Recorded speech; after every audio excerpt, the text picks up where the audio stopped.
Three states of matter chapter number 2 का सबसे important topic है वो पढ़ाने जा रहे हैं, जिसका नाम है कंबाइंड गैस लॉ और ideal gas equation and general gas equation. तो बच्चों ये क्या हुआ, सही कह रही हैं आप, वॉइस का चांस का पहला टॉपिक है। तो मैं इस वक्त बोर्ड पे जा रहा हूँ, आप लोग मेरे साथ रहेंगे और ये टॉपिक समझेंगे, फिर इसके नुमाइंदे आपको कराए जाएंगे। ओके स्टूडेंट्स,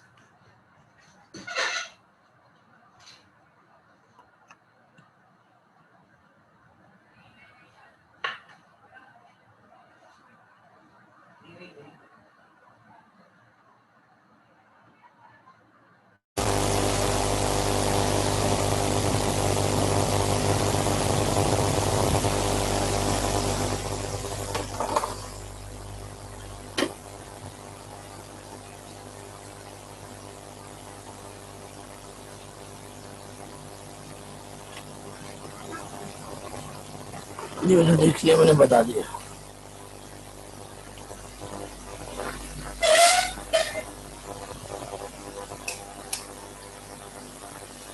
इस टॉपिक का हमारा नाम है कंबाइंड गैस लॉ।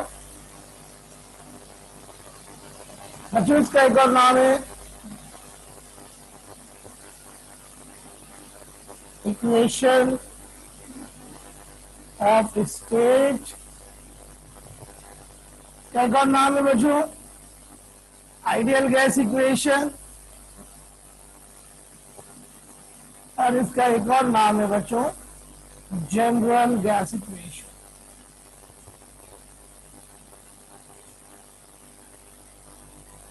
तो बच्चों ये हमारे चैप्टर नंबर 2 का रिड्यूस सिलेबस में ये टॉपिक हमारा शामिल है।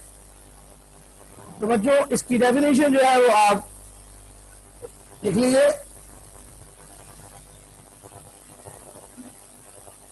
द रिलेशनशिप, इसकी डेफिनेशन लिखिए बेटा। The relationship between pressure, absolute temperature, the relationship between pressure, absolute temperature and volume of a gas, and volume of a gas is called general gas equation.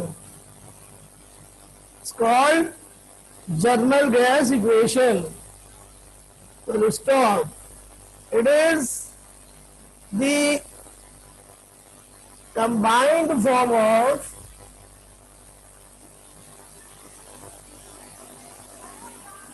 Boyle's law, Charles law and Avogadro's law। ये तीन laws है बच्चों।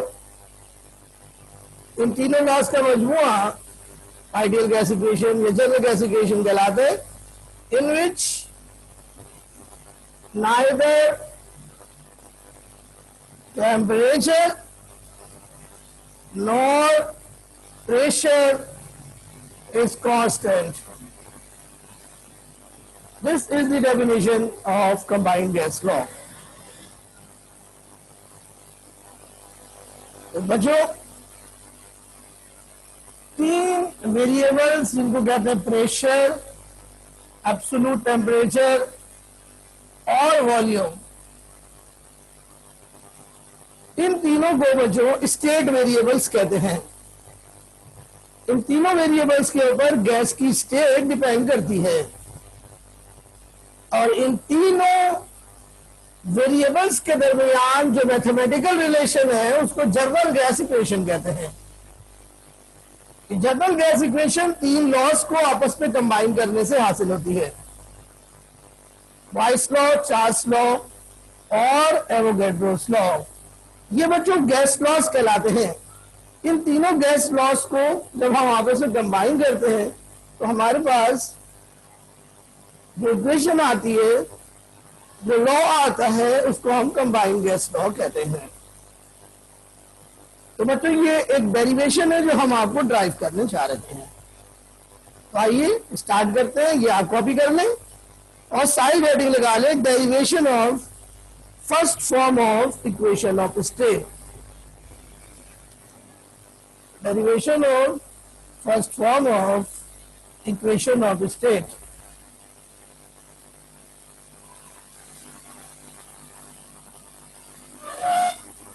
Derivation of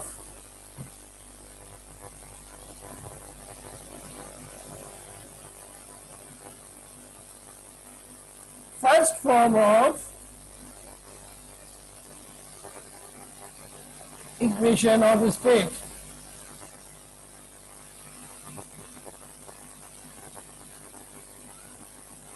बच्चों इस equation को ideal gas equation कहते हैं। तो हम इस वक्त आइडियल गैस इक्वेशन ड्राइव करने जा रहे हैं। तो आइए बच्चों, किस तरीके से ये इक्वेशन ड्राइव होती है, जैसे मैंने अभी आपको बताया था कि आइडियल गैस इक्वेशन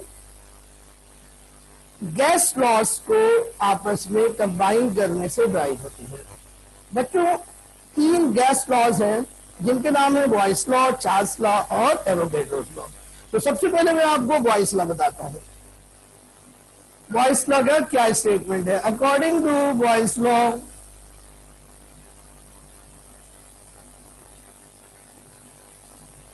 और बॉयस लॉ का स्टेटमेंट सुनिए बच्चों, volume of a given mass of a gas is inversely proportional to pressure applied. यानी प्रेशर बढ़ेगा, वॉल्यूम कम हो जाएगा, प्रेशर बढ़ेगा, वॉल्यूम कम हो जाएगा, प्रेशर कम होगा, वॉल्यूम बढ़ जाएगा, बशर्ते के टेम्परेचर और मोल्स कांस्टेंट हो। तो बच्चों ये 2 कंडीशंस हैं बॉयल्स लॉ की।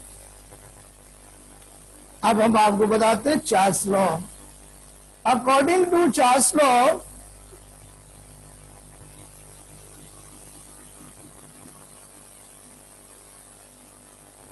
the volume of a given mass of a gas is directly proportional to absolute temperature at constant pressure and moles। प्यारे बच्चों ये बात ध्यान में रखिए कि Charles law volume of gas और एब्सोल्यूट टेम्परेचर को डील करता है। बच्चों एब्सोल्यूट टेम्परेचर केल्विन टेम्परेचर को कहते हैं, यानी degree C plus 273 is called absolute temperature. और अब तीसरा लॉ बच्चों, according to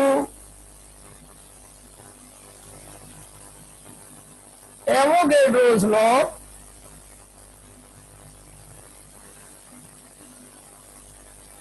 volume of a given mass of a gas is directly proportional to number of moles at constant pressure and temperature। ये conditions है बच्चों। Avogadro law का मतलब ये है कि अगर हम नंबर ऑफ मोल्स डबल कर देंगे तो वॉल्यूम भी डबल हो जाएगा, और नंबर ऑफ मोल आधा कर देंगे तो वॉल्यूम ऑफ गैस भी आधा हो जाएगा। ये डायरेक्ट रिलेशन है। V और T में भी डायरेक्ट रिलेशन है, लेकिन V और P में इनवर्स रिलेशन है। ये 3 गैस लॉस है बच्चों।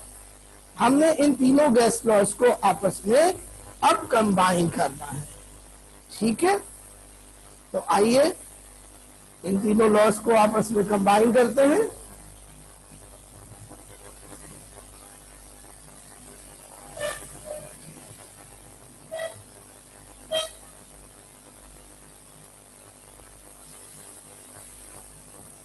by combining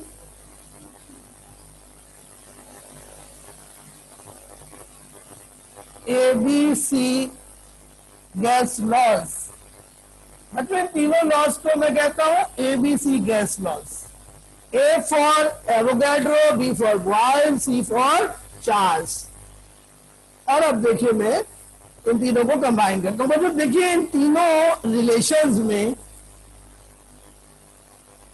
एक साइड पर वॉल्यूम है, तीनों साइड पर वॉल्यूम है, और तीनों इक्वेशन में ये वाला साइन है जिसको कहते हैं प्रोपोर्शनैलिटी साइन। और बच्चों तीनों रिलेशन में मोल्स अल्फा के सामने है, पी अल्फा के सामने है, ये अल्फा कहलाता है बच्चों, और प्रेशर अल्फा के डायगोनल है, यानी वी और पी का इनवर्स रिलेशन है।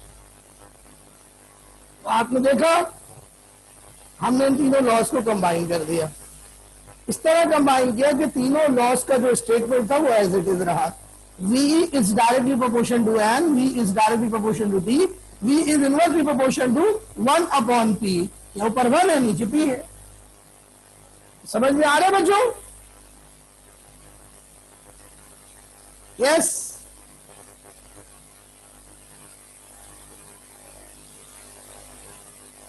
ओके बच्चों ये जो V alpha n T upon P है यार बच्चों, इसको हम मैथ्स में रिलेशन कहते हैं। बच्चों हमें रिलेशन मैथ्स में रिक्वायर होते हैं, लेकिन बच्चों साइंस के अंदर हमें इक्वेशन रिक्वायर होती है, हमें इक्वेशन चाहिए होती है। तो हम इस रिलेशन को इक्वेशन में कन्वर्ट करेंगे।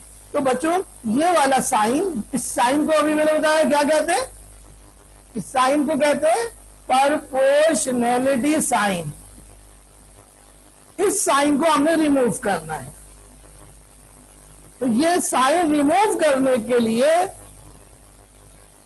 प्रोपोर्शनैलिटी साइन रिमूव करने का हमें जुर्माना देना पड़ता है, और वो जुर्माना कहलाता है प्रोपोर्शनैलिटी कांस्टेंट।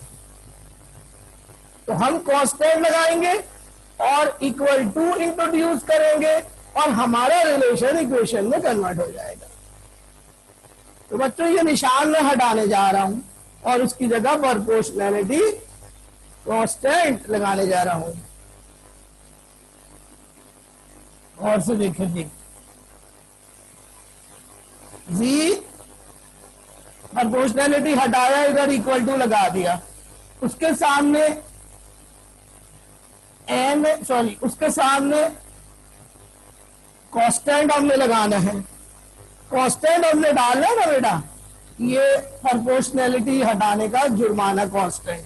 तो कांस्टेंट मल्टीप्लाई बाय एन और टी और डिवाइडेड बाय पी, ये एज इट इज आ गया। बच्चों ये जो कांस्टेंट है वो आर के बराबर है। तो बच्चों इस इक्वेशन को, ये इक्वेशन बन गई बच्चों, हमने रिलेशन को इक्वेशन में कन्वर्ट कर लिया।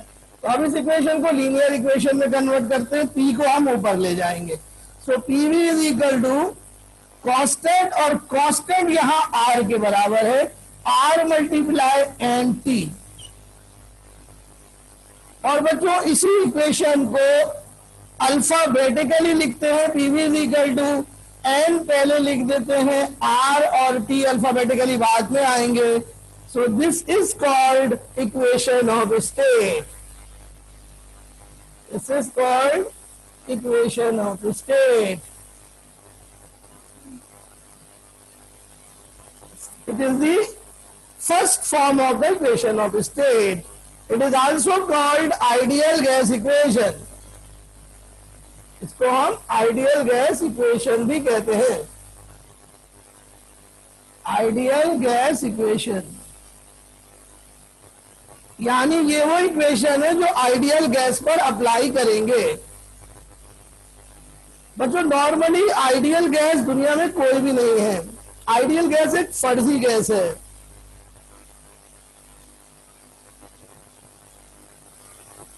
तो बच्चों ये हो गई हमारी इक्वेशन ऑफ स्टेट। अब इस इक्वेशन ऑफ स्टेट की हम अब दूसरी फॉर्म्स आपको बताएंगे, ठीक है। तो यहां तक सबको समझ में आ रहा है बच्चों?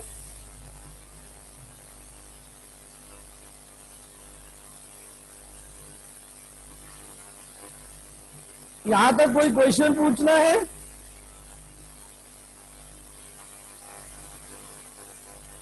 बेटा आर प्रोपोर्शनैलिटी कांस्टेंट है, इसको कहते हैं universal gas constant.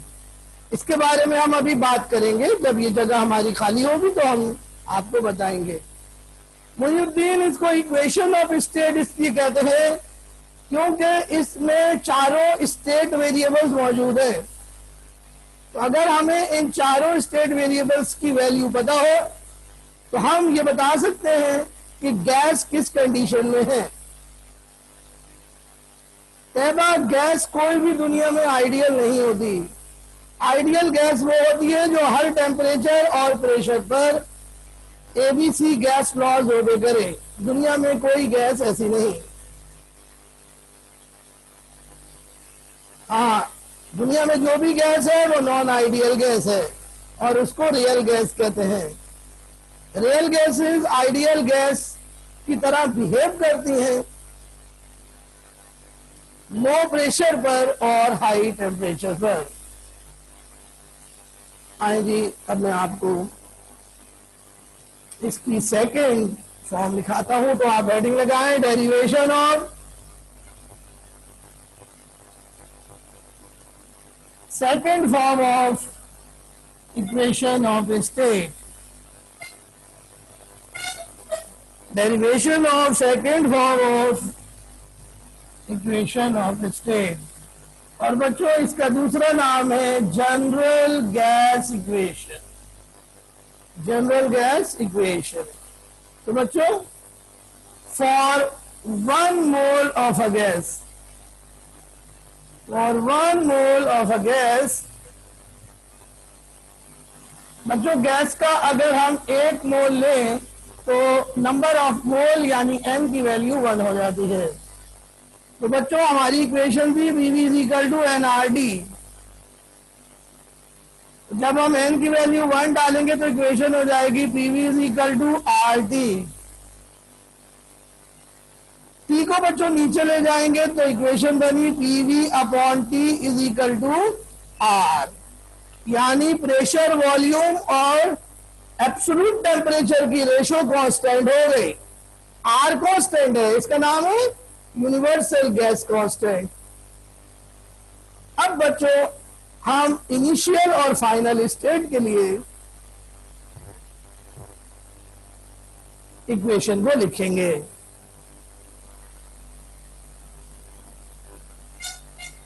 For initial and final states we have, बच्चों फर्ज करें कि हमारा हमारा प्रेशर है गैस का P1, एब्सोल्यूट टेम्परेचर है T1, तो गैस का वॉल्यूम होगा V1। This is called initial state. Now बच्चों हम प्रेशर को चेंज करें P1 से P2, T1 को एब्सोल्यूट टेम्परेचर को T1 से T2 और गैस का वॉल्यूम फिर V1 से चेंज हो जाएगा V2। This is called final state.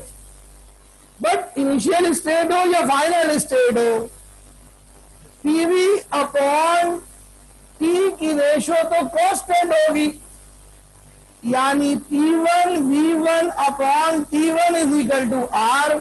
This is equation number 1। And P2 V2 upon T2 is equal to R and this is equation number 2। अब बच्चों इक्वेशन की दोनों साइड सेम है, R के बराबर है। तो अब हम इन दोनों इक्वेशंस को कंपेयर करेंगे। कंपेयरिंग से हमारे पास जो इक्वेशन बनेगी वो देखिए गौर से।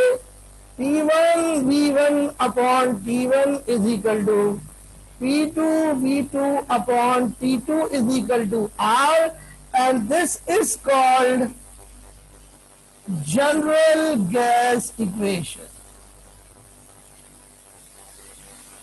ये बच्चों हमारा लॉन्ग क्वेश्चन है, यकीनन 9 मार्क्स का ये सवाल आपके पास आएगा न्यू स्टडी के मुताबिक। तो भाई समझ में आया आपको बच्चों?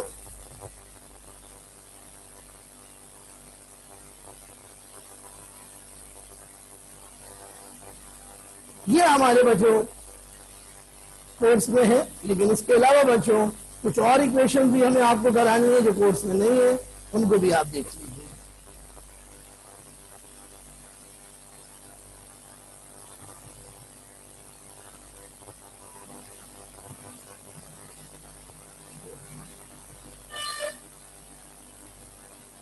मैं आपको इक्वेशन के न्यूमेरिकल्स के तरीका बता रहा हूं कि किस तरह हमने ये न्यूमेरिकल इसके करते हैं। तो बच्चों गौर से देखिए, P1 V1 upon T1 is equal to P2 V2 upon T2। ये कहलाती है जनरल गैस इक्वेशन। इसमें 6 वेरिएबल्स हैं टोटल,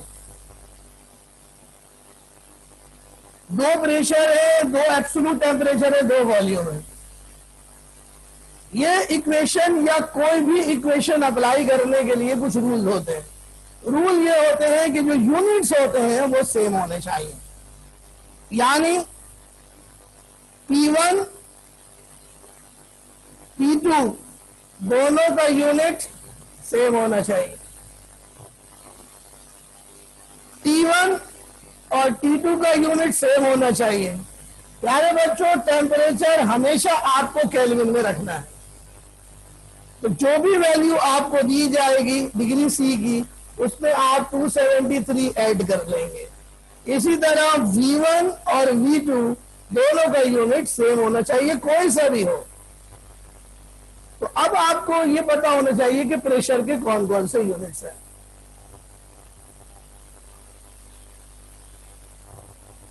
तो अब मैं आपको प्रेशर के यूनिट्स बता देता हूं, ये आपको ध्यान में रखने हैं और इनकी इंटर कन्वर्जन भी ध्यान में रखनी है। प्रेशर का सबसे कॉमन यूनिट है ATM। 1 ATM is equal to 760 Tor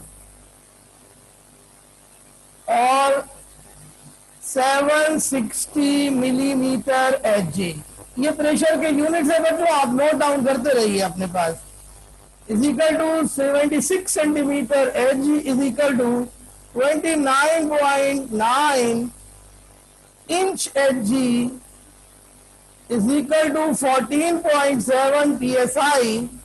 psi means pound per square inch। ये प्रेशर का FPS यूनिट है। is equal to 1.0325 एक्सपोनेंट 10 की पावर 5 पास्कल। पास्कल ये प्रेशर का ऐसा यूनिट है, ये न्यूटन पर मीटर स्क्वायर के बराबर, न्यूटन पर स्क्वायर मीटर के बराबर होता है। ये बच्चों प्रेशर के मुख्तलिफ यूनिट्स हैं। यहाँ हर जगह ATM आएगा। ये मैंने आपको सारे कन्वर्जन फैक्टर्स बता दिए। वॉल्यूम किसी भी यूनिट में रखें, दोनों यूनिट सेम होने चाहिए। तो आप मीटर क्यूब में रखिए, DM क्यूब में रखिए, CM क्यूब में रखिए, ये आपकी मर्जी।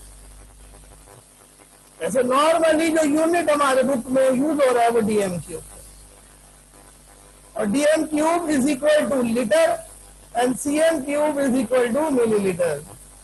ये दोनों बराबर होते हैं। और अब बच्चों मैं आपको आइडियल गैस इक्वेशन की बारे में कुछ बातें बताऊंगा।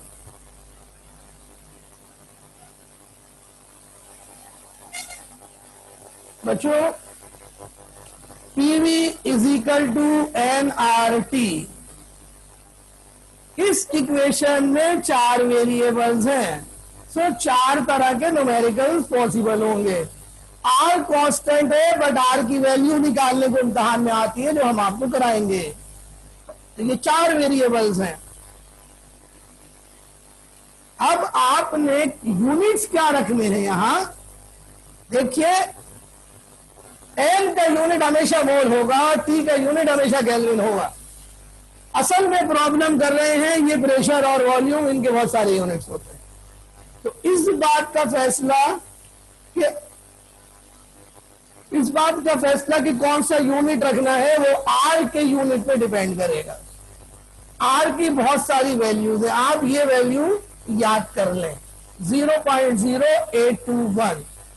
इस वैल्यू में आर का यूनिट है एटीएम, डीएम क्यूब, मोल इनवर्स, केल्विन इनवर्स। तो यहां पे आपको प्रेशर एटीएम में रखना है, वॉल्यूम डीएम क्यूब में रखना है। तो आप कन्वर्ट करेंगे और फिर रखेंगे। बहुत आसान से न्यूमेरिकल्स है। और देखिए जी, और देखिए, अब मैं इसके अंदर और वेरिएबल्स इंट्रोड्यूस करा रहा हूं। बच्चों PV is equal to nRT. तो बच्चों PV is equal to nRT. N क्या है? मोल। एन क्या है? मोल। और मोल किसका बराबर होता है? Mass upon molar mass. ले जाना आप, ये 6 वेरिएबल हो गए। एक और देखिए, PV is equal to nRT. N किसके बराबर होते हैं? एन का दूसरा फार्मूला रख दीजिए, number of particles divided by Avogadro number. यहां 5 वेरिएबल्स हो गए, 1 2 3 4 और एक 5। ये एन को वेरिएबल नहीं कहेंगे, ये कांस्टेंट है। तो 4 वेरिएबल्स हो गए। यहां कितने वेरिएबल है? 1 2 3 4 5। लेकिन मोलर मास जो है वो कांस्टेंट होती है, बाद फार्मूला मान निकालनी होती है। तो यहां पर 1 2 3 4 5 तरह के न्यूमेरिकल्स होंगे। यहां पे देखिए 1 2 3 4, यहां 4 तरह के न्यूमेरिकल्स हैं। एनपी माने नंबर ऑफ पार्टिकल्स, एनपी माने नंबर ऑफ पार्टिकल्स। ये बच्चों 2 फार्मूले हो गए। और अब बच्चों सबसे इंपॉर्टेंट फार्मूला देखें। बच्चों इसको जरा तब्दील गौर से देखिएगा। मैं मोलर मास ऊपर लेके जा रहा हूं, वॉल्यूम को मैं नीचे लेके आ रहा हूं। तो इक्वेशन मेरे पास क्या बनी? P M is equal to m upon V R T. ये क्या है बच्चों? M upon V, m upon V. M upon V क्या होता है? ये एम अपॉन वी क्या होता है? जल्दी बताएं यार, जल्दी बताएं भाई। जी बेटा, ये डेंसिटी होता है। तो P M is equal to d R T. यहां डेंसिटी का वेरिएबल आ गया बच्चों। 1 2 3 4 वेरिएबल, 4 तरह के न्यूमेरिकल। यहां से मैं डेंसिटी फाइंड आउट करूंगा। तो फार्मूला बनेगा density is equal to P M upon R T. और अगर मैं एम मालूम करूं तो फार्मूला बनेगा d R T upon P. इसके ऊपर हर साल न्यूमेरिकल आता है, हर साल न्यूमेरिकल आता है इसके। अब जरा सा कुछ एमसीक्यूज देखिए बच्चों। डेंसिटी का प्रेशर के साथ डायरेक्ट रिलेशन होता है और एब्सोल्यूट टेम्परेचर के साथ इनवर्स रिलेशन होता है। तो बच्चों टेम्परेचर बढ़ेगा तो डेंसिटी कम होती चली जाती है गैस की। गैस की इक्वेशन में तो गैस ही पर एप्लीकेबल होगी खाली। इसी तरह बच्चों डेंसिटी का मोलर मास के साथ भी डायरेक्ट रिलेशन। और अब बच्चों चंद बातें और आपको बताऊंगा। ये सारे न्यूमेरिकल्स हैं जो आज आपको सॉल्व करने हैं कॉन्सेप्चुअल से।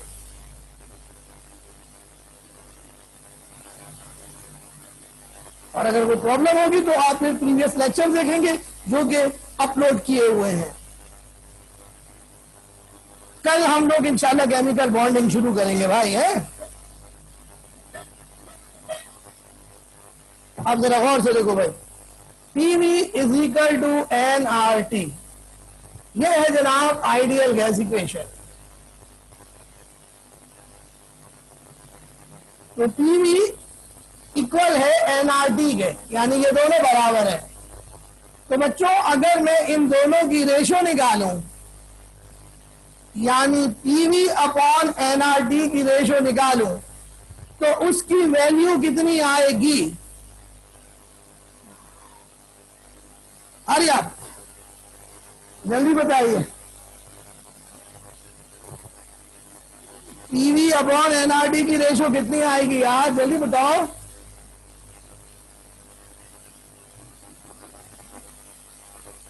अरे आप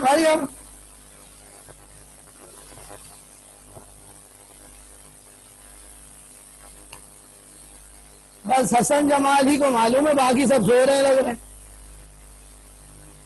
ईशाल आप बताइए। आमना बिल्कुल ठीक है, सर्वर जबरदस्त जबरदस्त जबरदस्त, बाकी सब लोग सो रहे हैं। What is the value of the ratio of PV and NRT? तो प्यारे बच्चों, ये रेशो हमेशा 1 के बराबर होगी, ये रेशो हमेशा 1 के बराबर होगी।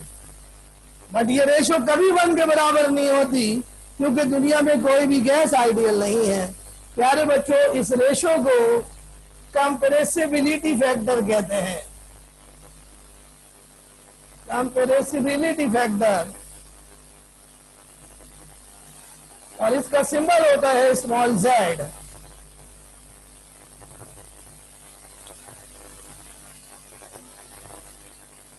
तो बच्चों, PV is equal to NRT, ये वो इक्वेशन है जो सिर्फ एप्लीकेबल है आइडियल गैस पर, और दुनिया में कोई गैस भी आइडियल नहीं है। तो आइडियल गैस की डेफिनेशन यहां से आ गई। आइडियल गैस क्या है? Ideal gas is any gas for which the value of z is equal to 1। But remember प्यारे बच्चों, ये कुछ भी हमारे कोर्स में नहीं है, ये कुछ भी हमारे कोर्स में नहीं है। नॉर्मली जो बच्चों गैसेस हमारे पास होती हैं वो कहलाती हैं रियल गैसेस। बच्चों रियल गैसेस बच्चों कभी भी जो है उनके लिए z की वैल्यू 1 नहीं होती, या तो z की वैल्यू 1 से ज्यादा होती है या z की वैल्यू 1 से कम होती है। इसलिए बच्चों, दुनिया में कोई भी गैस आइडियल नहीं है। सब गैसें बच्चों जो दुनिया में मौजूद है वो नॉन आइडियल गैसेस कहलाती हैं। तो बच्चों, समझ में आ गया आप लोगों को? कोई क्वेश्चन आपने पूछना है तो आप पूछ सकते हैं। मैं आपको अब R की वैल्यू निकाल के दिखाऊंगा। तो हेडिंग लगाएं, calculation of value of R, calculation of value of R। बच्चों, PV is equal to NRT, ये हमारे पास फार्मूला है। यहां से हम R कैलकुलेट करेंगे, N और T को हम नीचे ले जाएंगे। R is equal to PV upon NT, ये R का फार्मूला हो गया। तो बच्चों, यहां पर हम ये चारों वैल्यूज अगर पुट कर दें तो R हमारे पास आ जाएगा। तो बच्चों, R की डेफिनेशन क्या बनी? R क्या बना? R क्या है? Gas constant, universal gas constant. R is a ratio between PV and NRT। बच्चों, R की वैल्यू हम कैलकुलेट करते हैं STP पर, और हम ये कैलकुलेट करते हैं STP पर for 1 mole of a gas. बच्चों, STP का मतलब होता है standard temperature and pressure. Standard temperature बच्चों 0 डिग्री सेंटीग्रेड होता है, या 32 डिग्री फ़ारेनहाइट और केल्विन में 273। हमने टेम्परेचर हमेशा केल्विन में रखा है। बच्चों, स्टैंडर्ड प्रेशर अभी मैंने आपको ऊपर बहुत सारी वैल्यूज बताई। सबसे कॉमन वैल्यू है प्रेशर की 1 atm, स्टैंडर्ड प्रेशर है ये। और दूसरी वैल्यू है बच्चों 1.01325 exponent 10⁵ newton per metre square. It is called pascal. ये प्रेशर की स्टैंडर्ड प्रेशर की एसआई वैल्यू है। बच्चों ये वैल्यूज डालेंगे तो हमारे पास आर की वैल्यूज आ जाएगी। अब मैं बच्चों आर की वैल्यूज मुख्तलिफ सिस्टम में आपको कैलकुलेट करके दिखाता हूँ। सबसे पहले बच्चों मैं कैलकुलेट करके दिखाता हूँ आपको आर की S I value. S I value of R. बच्चों आर की एस आई वैल्यू निकालने के लिए हम मोल्स लेंगे 1 और एसटीपी स्टैंडर्ड टेम्परेचर लेंगे 273 केल्विन। स्टैंडर्ड प्रेशर लेंगे 1.01325 एक्सपोनेंट 10 की power 5 Newton per metre square. और बच्चों 1 मोल गैस का एसटीपी पर वॉल्यूम कांस्टेंट होता है और उसको कहते हैं मोलर वॉल्यूम। ये हमने मीटर क्यूब में मोलर वॉल्यूम ले लिया। अब आर की वैल्यू हम पुट करेंगे। आर की वैल्यू निकालेंगे पीवी अपॉन एनटी करके। पी की वैल्यू देखिए 1.01325 एक्सपोनेंट 10 की power 5 Newton per metre square unit के साथ रखेंगे। वी की वैल्यू है 0.0224 मीटर क्यूब। प्यारे बच्चों ये मोलर वॉल्यूम है, ये कांस्टेंट होता है बच्चों। 1 मोल गैस का वॉल्यूम कांस्टेंट होता है एसटीपी पर। नीचे बच्चों आ गया एन की जगह आ गया 1 मोल और टेम्परेचर की जगह आ गया मेरे भाई क्या आ गया 273 केल्विन। जी बच्चों जल्दी से इसको स्क्रीनशॉट इसका ले लीजिए, कॉपी कर लीजिए।